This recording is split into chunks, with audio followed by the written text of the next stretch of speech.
Now, right here, we're going to review UFC 252. What we going to review? UFC 252. That's what I'm talking about, player. Man, it was a good card. It was a good card, but it was a lot of different like things I was disappointed with. Like I'm what? not gonna lie, bro. John Dodson, bro. I was disappointed with him, bro. So what would you? Okay, I understand because I was expecting him to come with that heat, like with his striking game, explosive in and out. But he was fighting. He's fighting Herbert, bro. I didn't know he was that good, man. I didn't expect, cause I'm like, man, John Dodson, great fighter. I remember him to fight with Jan. He even took the Jan, right? He took the Jan real good, man. But when he fought Murad, man, oh man, I felt like John Dodson he was too scared to come in. He was too scared to strike, to come inside. I remember the first round. Remember Murad grabbed him? They got him to the cage, kneeing the shit out of his thighs. Yeah. Bro, I was like, what the fuck? Yeah, and then Murad took him down quite a few times, but popped right back up. That was a good thing. Yeah, he took him down like a baby. Oh yeah, he was holding him. Only thing he didn't do was give him a bottle. It was bad though. He took him to the center of the ring. Center of the cage. Terrible. Yeah.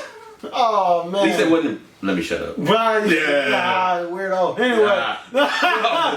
But man, but he did do well, getting up after he got taken down, getting himself back up. But he couldn't land significant strikes. Hey, the Russians have been tough ever since Rocky IV. I think we can all concede to that. If he dies, he dies. But yeah, I feel you. But man, I feel like Dodson, he should have took more risks in that fight, man. Don't you feel that way? I agree, especially when you know you're losing round one. Okay, he hit you with something you wasn't expecting. You wasn't expecting his strength. But round two, especially after round two, going into round three, the final round, you gotta come with something, or else you're gonna lose. You keep fighting with the same game plan, man. For real. But yeah, that's that fight. Big up to Murad though. Yeah, Murad, he did his thing, man. He got the job done. Moving up from number 15 to what? Number 12, right? Number 12. He just beat number 12. Dodson, like I said before, previous video, he need to go back to flyweight, bro. He definitely does. Yeah, I feel because the bantamweight's too big for him, bro. Because like I said before, I think one of the major reasons he went up to bantamweight, because at the time Mighty Mouse was the champion. I felt like he felt like his best way to get a title, or get close to a title, was to move up out of that weight class. Makes sense. But Mighty Mouse was undefeated for like a decade. Right. But that's what I'm saying, like it's the case. I feel like he needs to go back down to flyweight. I feel like if he go back down to flyweight, I feel like he can beat the flyweight champ right now. Yeah. And right now, I just feel like he needs to do that. He just needs to go back down weight class, probably change his camp, cause I know he's better than that.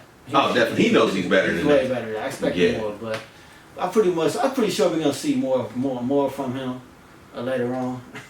But yeah, then the fight after that was Herbert Burns and Daniel. How you say his name? Pineda. Pineda. Yeah. Pineda.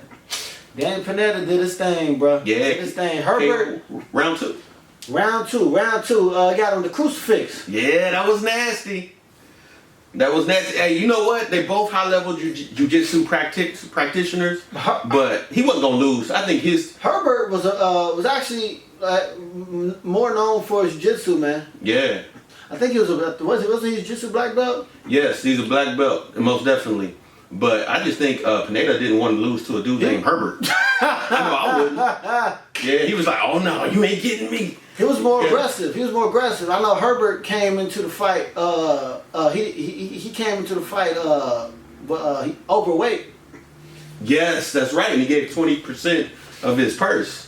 Yeah. To Pineda. That's tough. And I think this Daniel he more aggressive, more of a scrambler, he's more intense. Definitely. Herbert, I don't feel like he got that killer in him. He don't got that killer instinct in him. He doesn't. But I mean, in comparison to their fighting style, but on the ground, he had some nice techniques. Well, as to be expected though. Right, but Daniel was able to escape. He was able to escape his holds. Like, remember, he was in danger a couple of times. That's true. And he ended up getting on top. They eventually taking over, had him on the crucifix. Yes. I think that was a defining moment. It was. Yeah. It was. He busted him open. You see on his right side? Yeah, it was closed and he had a cut. It was nasty. That was nasty. Yeah, Daniel Pineda, man, he did this thing, man, for real. Yeah, congrats to Daniel Pineda. Yeah. Herbert need to go back to the drawing board, man. He needs to be more aggressive. He needs to be more offensive, in my opinion.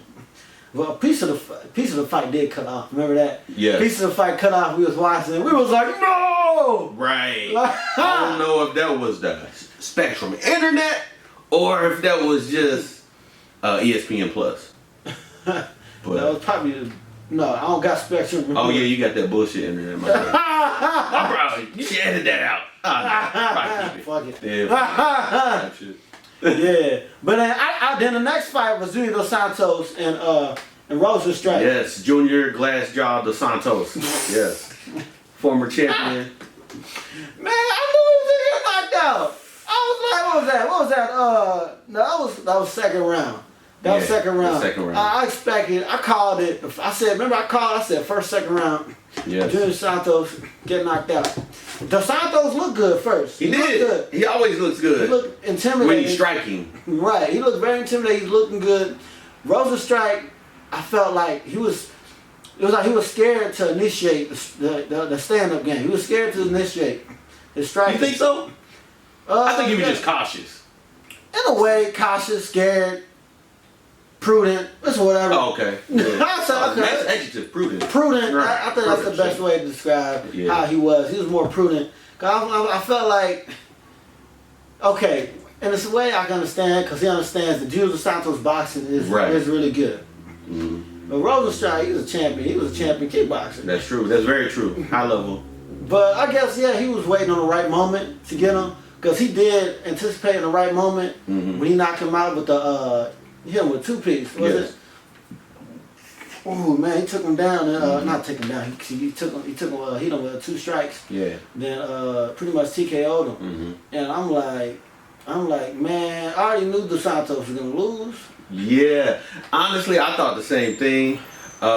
Junior Dos Santos has great boxing, but everybody knows ever since that Cain Velasquez war, he ain't been the same. And of course, I think it's because he peaked early in his UFC career, which is cool. Defended his belt against Frank Mir and all that. But this is 9-10 years later almost. Right. And he's just an older fighter, older caliber fighter. But he can't beat the top 5 in his division. Right. So, yeah, I feel like he's gonna retire soon, man. I think he should. I feel like he should retire sooner than some other fighters. Low key, for real. At this point, he's almost a journeyman, and he's a heavyweight. You know how tough that heavyweight is in that top tier? They all got knockout power, and his defense ain't there like it used to be. Why he got that? They got that old. We say he got that 80s porno mustache. Oh yeah, it's terrible. Sure do. They got the Tom Selleck. That motherfucker look like a ball Luigi. Hey, that's terrible. It said ball Luigi. I was getting weak, guy. Yeah, bro. But then, the next fight was Sugar Sean OMalley versus Marlon Vera. Yes. Man, that was disappointing, man. That was a freak accident right there. Yeah, they said he fractured. It was actually part of a previous injury he had in 2018 where he fractured his right foot. Right. And apparently it happened again. It never healed properly. Yeah, because remember in the middle of the fight, was it the first or second round? What happened? It was the first round. First round, the leg gave out. Yes. Saw that, because remember he just dropped out of nowhere. Out of nowhere. And it's like, oh shit, yeah. Damn. Then Marlon kind of took advantage of that, but rightfully so. Right. Fight. But it's like the referee didn't stop it because he was bombing on Sean OMalley. The referee knew that his leg wasn't right. Right. He was hurt. He knew he was hurt. And I hated how Marlon Vera was praying around like he he made like it was solely on him. Right, like it was a big victory. It was like, bruh, that wasn't no honorable victory. It's like, be respectful of some shit like that. You know what I'm saying? Because Exactly. out there he was still talking shit. Still like, he was talking like it was a great achievement what he just did. But like, we all saw and knew that Sean O'Malley came in there, like, just in a way, now I don't want to say the word handicap, but he came in there, what's the word I'm looking for? Disadvantage? Yeah, with it. Yeah, and it was just it was a freak accident, like you said, connected to the injury he had 2018. He was still being undefeated, I think, but should after that fight, but shoulda, coulda, woulda. He still lost. So yeah, I hope he comes back healthy, healed up, and I hope he runs through the division, becomes bantamweight champ, bro. Yeah. I really like Sean O'Malley, man. He a nice fighter, man. I do too. That's where he was headed. But congrats to Marlon Vera. Yeah, Marlon Vera. I guess congrats to him. You can say that shit. Type shit. Congrats to Marlon Vera for winning though. Okay. Type shit. But the main event, bro. Of the evening. Introducing first. Fighting out of the blue corner. Did I get that right? Something like that. Yeah. Something like that. But yeah, Cormier versus Stipe Miocic, the trilogy fight, man. It was a damn good fight. I ain't even gonna lie. It was a good back and forth, damn good fight. I think so too. But man, Cormier, it was Cormier's ass in that second fight, the second round. The second round. Yeah, the end of the second round. Man, but the time didn't stop, bro. I'm telling you, referee would have stopped. Yeah, he would have stopped. He would have stopped at the time it run out. Definitely. But I feel like it was evenly matched. But Stipe was doing a good job hitting Cormier with them body shots. Yeah, he was. He was. And Cormier was a little. Cormier, he only went. What he went for, like 1, 2 takedowns that whole fight. I feel like it was 1 or 2 takedowns. You're absolutely right. And it's like he did. In the first couple of rounds. Right. And it's like, bruh, it's like he should apply more. He should apply more pressure. In every Daniel Cormier loss, he always goes astray on the game plan and just forgets about wrestling and just wants to stand up boxing. Like, we know your boxing has improved considerably because we noticed your hits on Stipe, but in the last 3 fights. Right. But that's not, he avoiding his bread and butter. Right. You should stick to what you great at, bruh. Exactly. Cause it's like what you dominant at. Man, cause with that first takedown he did with Stipe, he couldn't hold Stipe down. Exactly. And then after the second round, third round when the eye poke happened, Daniel Cormier eye poked him, and I think that might be bad karma, cause then all of a sudden Stipe got hit with an eye poke with the jab, and then wondered if he would have hit him with the right cross, right? But he slipped it. That might have dropped him because that eye poke was nasty, and it tore his cornea, and that's why he couldn't see. They found out. Yeah. And I wanted Cormier to win, but Stipe came into that fight in excellent shape, man. Excellent shape. That was the best shape I've ever seen Stipe in, to be honest. Exactly, and Daniel Cormier still looked like he was, even though great fighter, still at 30% body fat. I mean, he looked like me. Like, I could have been in there and looked like Daniel Cormier. I would have came out with an L, but it wouldn't have been as entertaining. You know what I'm saying? But that's terrible. But man, I wanted him to retire on a win, man. But I did you can't too. always get what you want. But he's had a good career. Yeah. Great career. He's been light heavyweight champ, heavyweight champ. He's held titles at the same time. Yes. He's one of the greats, man. He is. He's only lost to John Jones, and that should be an asterisk by both of those for obvious reasons. Yeah. He's only lost to John Jones and Stipe. And Stipe, yeah, twice. Yeah. So that's tough. Because he could lost have won. both of them twice. Yeah. Man. But he's still great. First 2, John Jones's, I would say, responsibility. I ain't gonna say fault, but it's kind of his fault. Because of steroids and then the whole drug thing. But the latter 2 losses to Stipe, those were solely on Daniel Cormier. He took the L on both of those. could have wrestled. He dropped his hands the second fight and just got cocky. Then he got caught and lost. And then the third fight, he wanted to just box with his hands instead of going to his bread and butter, which is grappling. And that's some good exchanges, though, man. Some pretty good exchanges, man. Man, I was getting weak when he body shot at Cormier's stomach. Why was you getting weak? Because he had his fat ass stomach. Oh yeah, when Stipe body shot Cormier's stomach. Oh yeah. I was getting weak.